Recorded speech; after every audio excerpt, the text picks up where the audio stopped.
All right, what's going on, everybody? It's your good old boy JR coming to you live from Las Vegas, Nevada. As always, it is Tuesday. It is the the second episode of the Silver and Bro Show. Just to make sure that everything is good. Actually, give me one quick second here. What is going on?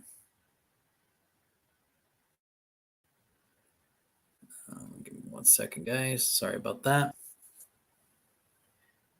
Okay, much better. So it is the second episode of the Silver and Bro Show. We were here last week, and we're going to be here every Tuesday. If you're watching Instagram Live, you can see our. Uh, I am wearing an Angel T-shirt right now, and that's only because I didn't have enough time to change after work today, so I do apologize for no Raider gear today. But if you're watching on Instagram Live on All Sports Talk Podcast, that's where you can catch me, or on YouTube on the Jack's Wild Sports Show. But we have an amazing show today. It is the second episode of the new season of the Silver and Bro Show. Today we're going to recap everything from the Denver game, what we liked, what we didn't like, thoughts, everything in between, and also look ahead of the matchup against the Buffalo Bills. But ladies and gentlemen, the Raiders are 1-0 after defeating the Denver Broncos 17-16 in Sean Payton's return to the NFL. A lot of weird games, and that's why I always say whenever we play Denver, it's always weird. It's always a weird game because something always happens. Something always, um, ever since I was a kid, something always happens whenever we do play Denver. Whether it's Eddie Royal going torching D'Angelo Hall, we're blocking a field goal in the snow, fans throwing snowballs, fans throwing batteries at the Broncos. Something weird always happens, good, bad, in between, and it's a good rivalry. I love this rivalry. A lot of fans are probably going to watch this and like it's not much of a rivalry if the Broncos haven't beaten the Raiders since 2019, and you'd probably be right. 7 in a row now that the Raiders have beaten the Broncos, and it was a very interesting game from the very get go. From Sean Payton trying to recapture that Super Bowl moment. Unfortunately, it failed because the player touched the ball prior to the 10 yards, and that's when Jimmy G and them drove the first yard into a touchdown. But first, before all that, I think in between that, I think the first thing that caught me was the inactives for the Raiders. Obviously Aiden O'Connell, Christopher Smith, obviously Chandler Jones was out, Amari Burning, Nestor Jade Silvera. I mentioned Christopher Smith, the safety out of Georgia, and I think there was one more. Trey Tucker obviously was out as well. So I don't know what how I really felt about that up until now. You can look at it one of both ways. You can look at it as, oh, it was just rookies in Chandler Jones missing time. Is that the sign that the Raiders are building, have depth at the team that the rookies aren't going to play? Or is it, do they just believe that, maybe they just got to get a year under their belt before they get under? I just think personally, with the way how this team was constructed, how this team was built, I truly do believe that it was just to the point where they build a team to where it's about understanding, it's about learning, it's about building the team, right?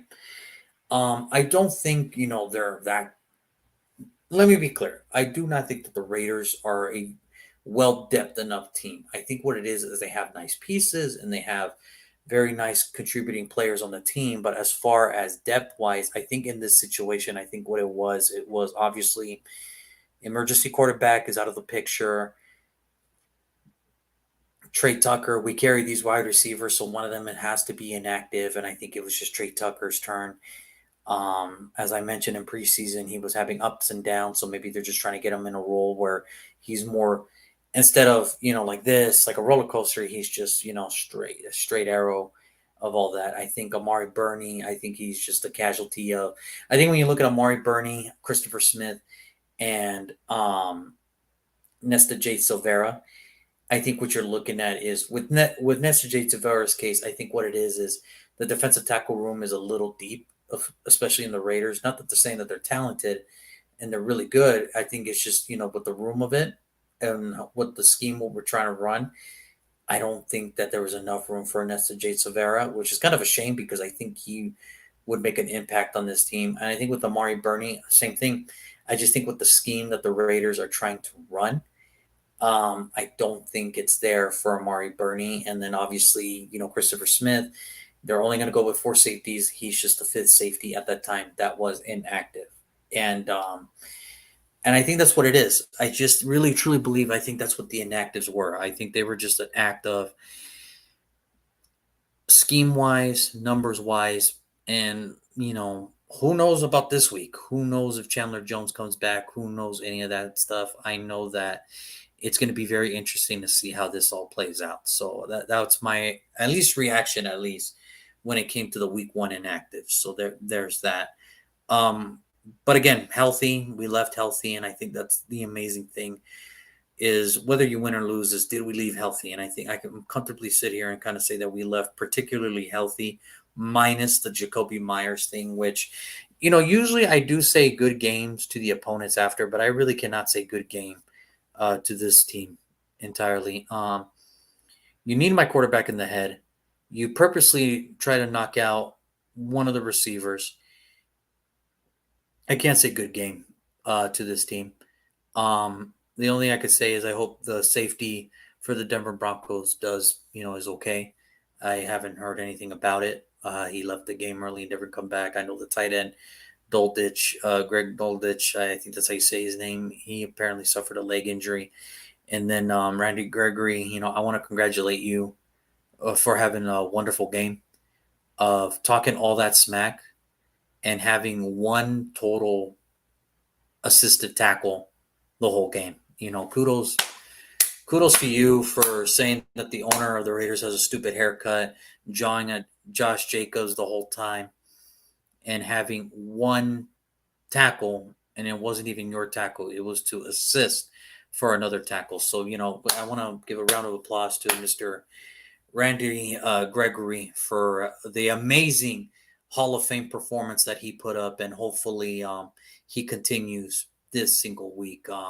Must be nice to be on an active roster and have the day off at the same time. It must be nice. But as far as good game, no, not this time. I don't really care as much. I was starting to feel bad that we beat you guys, six times in a row. This time, no, I'm glad we kicked your guys' ass. That's the way I see it.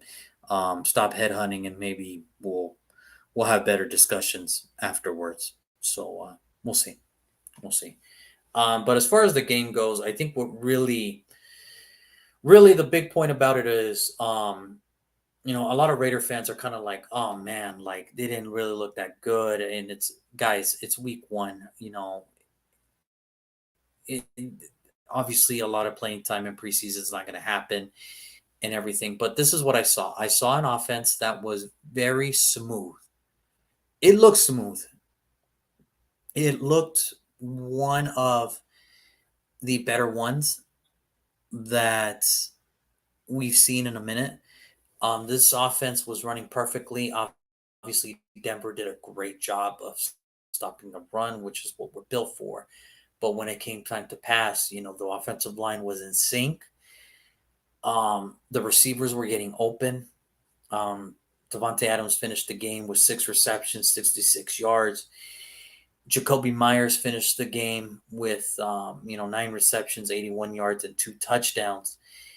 And that was really the difference was Jacoby Myers. And I think this is where, if you guys go back to the last video, this is why this is one of my favorite pickups, because he's going to open everything else. Now, obviously, no one's ever happy, right? No one's ever happy when it comes to the Raiders, especially Raider fans.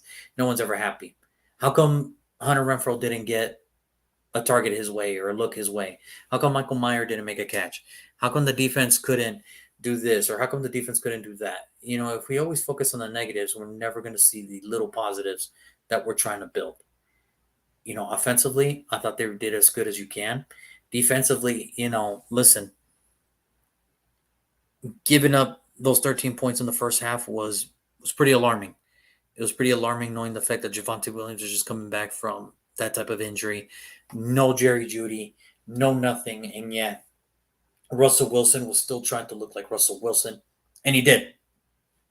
And he played as good as a game as you want.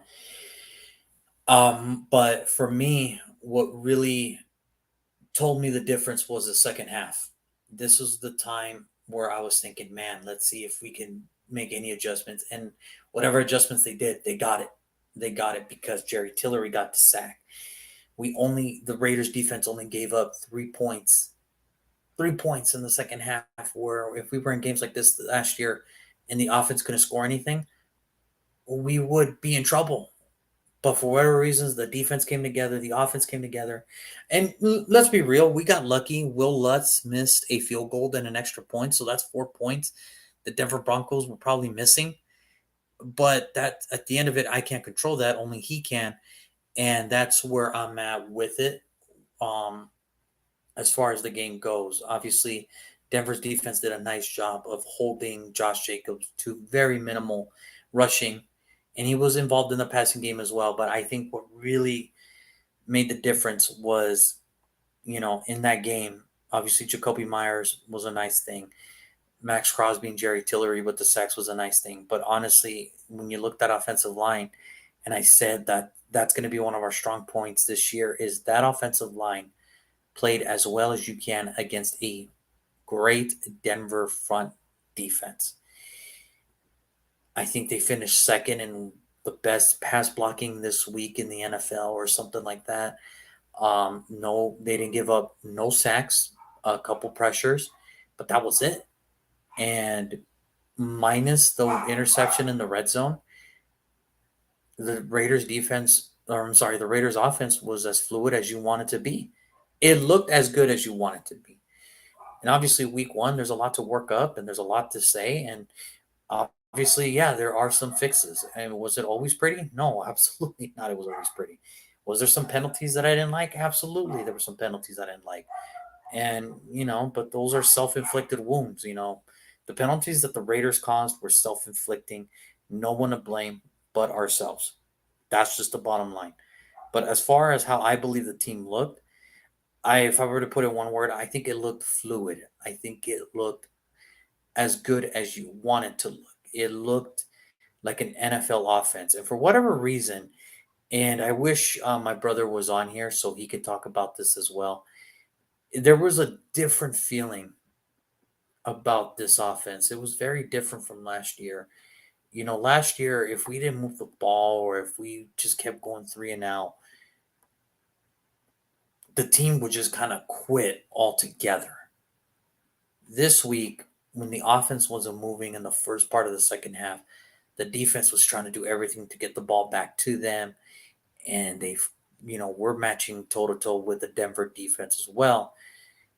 And the fact is that we did what we did showed me that I think this is a different attitude on this Raiders team. I think it's a different feeling.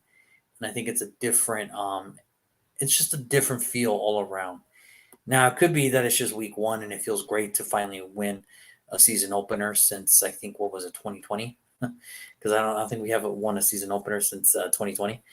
But it just feels nice. It feels nice to know that the team moved in good direction. And so, I mean, obviously, there was a lot of key points in this. It was Jacoby Myers doing the 2. He could have had 3 if, obviously those are tough to catch, but he could have had 3 if he held on to the other one. For the people out there saying that, Jimmy G has to look at Devontae's way. He was open a couple times. Hey, look, man, that's just how it is. It's going to be there. Sometimes it'll be there. Sometimes it won't. But the fact that, they still had a good game, good enough for me. When you look, obviously Max Crosby is Max Crosby. And I think the big thing I did notice was, again, obviously overreaction is overreaction, but this is something that does need to be talked about. Obviously, Tyree Wilson just being way too late snapping the ball when the three teammates on the defensive line are already going. he looks like he's just coming off quicksand. That can't happen. That can't happen. He has to move quicker than that. Now, it could be because of the game plan on why he stood there, maybe to contain the edge, where we saw a couple times that he didn't make the play. But to me, it just looks so weird that he was just so slow to get off the ball. And that's something that probably does need to be addressed as a whole, because that's not the way to play in the NFL. You have to go. And hopefully Chandler does come back so that way he can take some snaps in, and we'll see how that goes. And Tyree just, and again, and this is the thing where I do not like about fans, where if they're not, you know, when it comes to first rounders, if they're not like Reggie White or whatever, if they don't have a good first performance or a good first year, fans want them gone immediately. And that's not how it works. We didn't take Tyree Wilson to start right away. We took him because we want to develop him to be a good player, not to start right away. Because when you have a Chandler Jones and a Max Crosby, we have that luxury of time to develop him, and he's going to get better. I truly believe that Tyree Wilson is going to get better. He showed you against Dallas that he can get better. Is it because of the foot injury? Maybe. Is it maybe more the fact that maybe he's a stand-up type of person rather than a hands in the dirt type of person? Maybe. But that's all up to Patrick Graham to figure out. Because if they fail this pick, I'll put it to you like this: if Ziegler and Josh McDaniels fail this pick, then I will not be surprised in 2-3 years from now we'll be talking about them not being part of this organization, knowing that Jalen Carter was there at number 7. And whether it's issues or not, when you have a talent like that, you have to take a chance. You at least have to try to take a chance. So they wouldn't have taken Tyree if they feel like they're not comfortable with it. But we'll see how this goes. Another thing, special teams, obviously, Luke Masterson has to be better than that, and he has to understand better than that. Once the ball's gone, just let it go. Let it go. Obviously, there could be a situation where maybe he just pulled out too late, or maybe he went in too fast, whatever the case may be. But those are costly penalties that we cannot keep doing to ourselves. So, other than that, I think if I were to say one thing about this team, they look fluid from offensive line to quarterback wide receiver communication.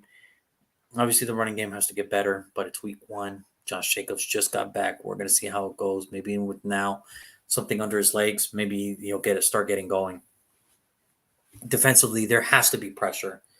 There has to be more pressure. And again, I don't know where these corners come from anymore, because the quarterback room that I saw in preseason is not the same quarterback room I saw in preseason. The cornerbacks that I saw play on Sunday was not the same ones I saw in preseason. With the corners, they were flying, they were pressing. This ones, I don't know what they were doing. They were leaving. And for a team that doesn't have anybody other than Cortland Sutton, who's just coming back for an injury, there's no way you can allow that. No way you can allow that. So that's my take on it. I will say, I think for offensive player of the game, obviously, um, I could give it to the offensive line because they did their job. But obviously, Jacoby Myers gets the credit because of the 2 touchdowns and everything. So I'm going to go with Jacoby Myers. Defensive player of the game, again, Max Crosby. There's nothing more to say other than relentless, pressure, sack. And he's just everywhere. He's just a madman. He's a madman possessed. And so, again, defensive player of the game, Max Crosby. Although I think if I were to put a hidden Divine Diablo, I think actually had a really great game, and I don't think a lot of people are actually talking about Divine Diablo like they should. But I think if he continues at this pace, we might have ourselves a starting linebacker on this team that's actually worth something. Robert Spillane did some nice things. He did miss that tackle, which was very pivotal at that point of the game. You can't have that. And obviously, special teams of the game, Daniel Carlson. Obviously, he's the man. So That's how I felt about the game. Very fluid. Let me know what you guys think in the comments and everything. But heading into this Sunday coming up, we are going to play against the Buffalo Bills, who are on a short week after that very tough, heartbreaking loss to the New York Jets. Now, let's make things one let's make things everything clear. People are going to say what they want to say about Josh Allen, that the turnovers and this and that and all the negativity stuff. But here's the thing about Josh Allen, and this is kind of where I'm getting to the point with Josh Allen. Josh Allen is either going to be, on the time he plays a football game, he's either going to be the best thing on that football field or he's going to be a turnover machine, and there is no in between. The Raiders have to figure out a way to get this team, to get Josh Allen to be that turnover machine. Has to do it. They have to figure it out. They have to get pressure. And that has to be with Chandler Jones coming back. That has to be it. We cannot go another week. We cannot go another week. So that has to be it. Offensively for the Raiders, we know the Buffalo Bills defense is amazing.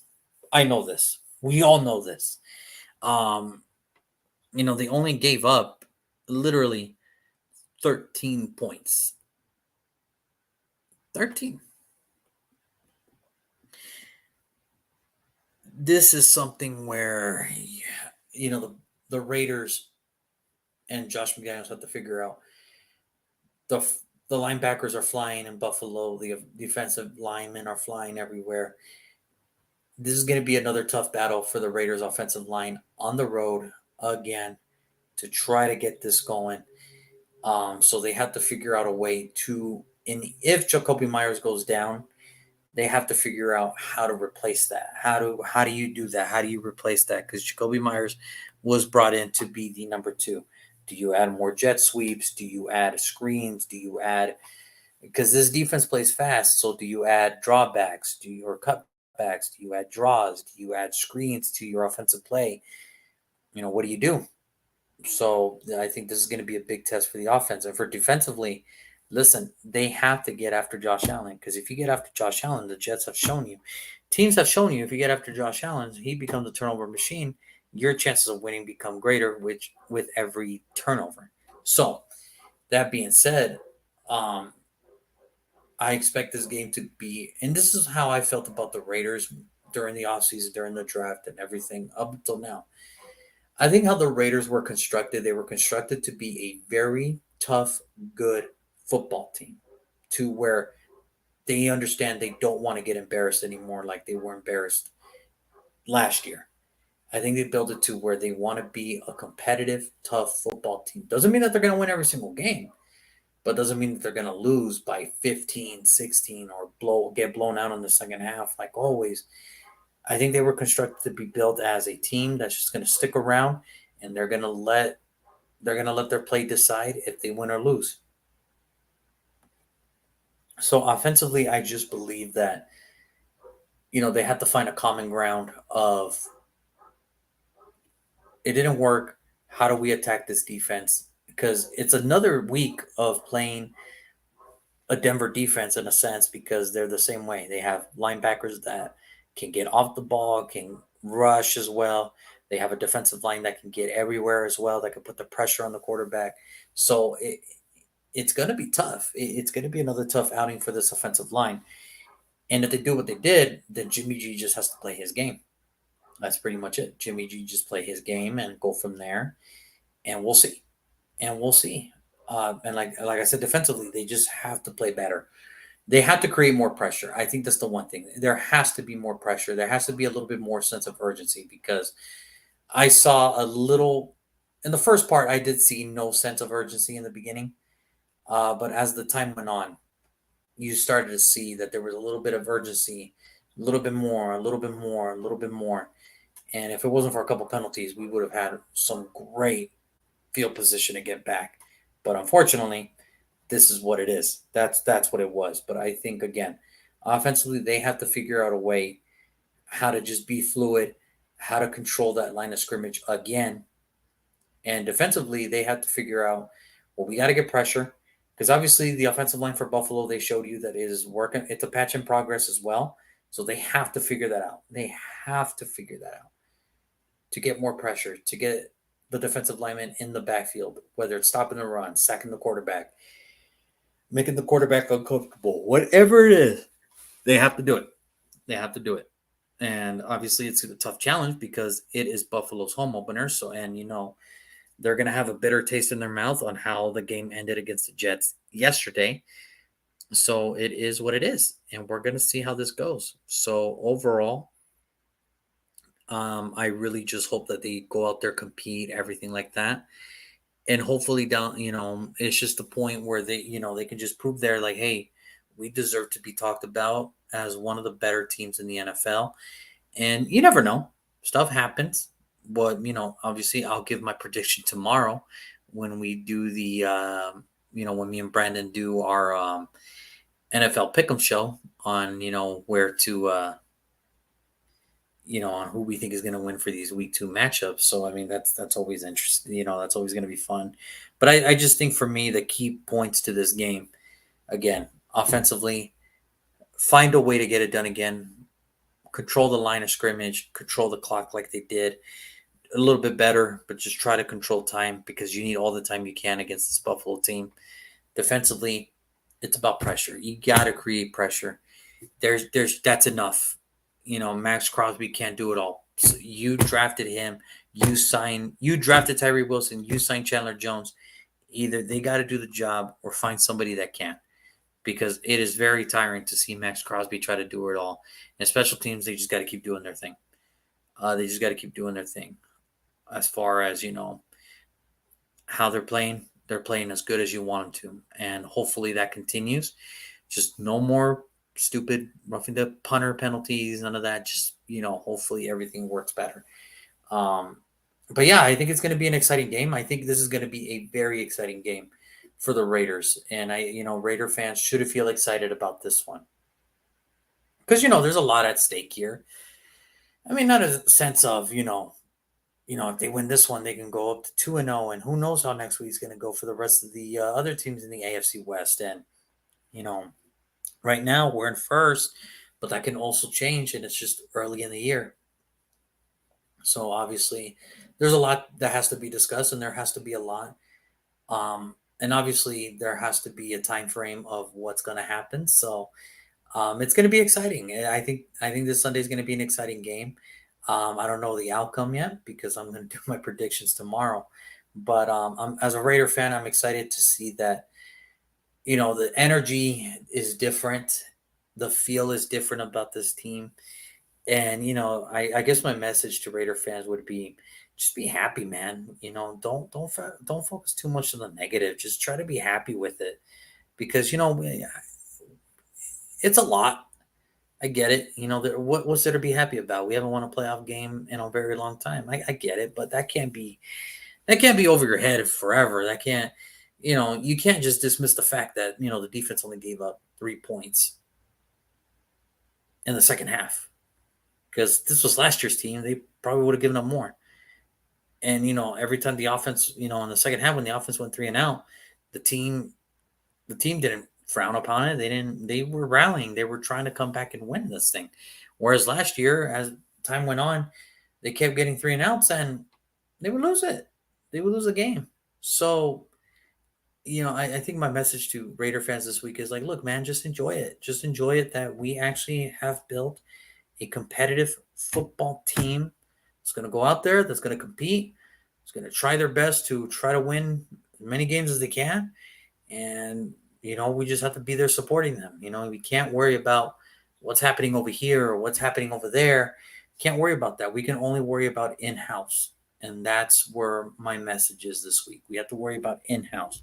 Take care of the house, take care of the field. Everything else will fall into place. So I think, like I said, this game is going to be very exciting. It's going to be very telling on how Ziegler and McDaniels are really building this team. So I can't wait to see how this works. So as always, it is awesome talking to you guys. I always enjoy our conversations with you guys.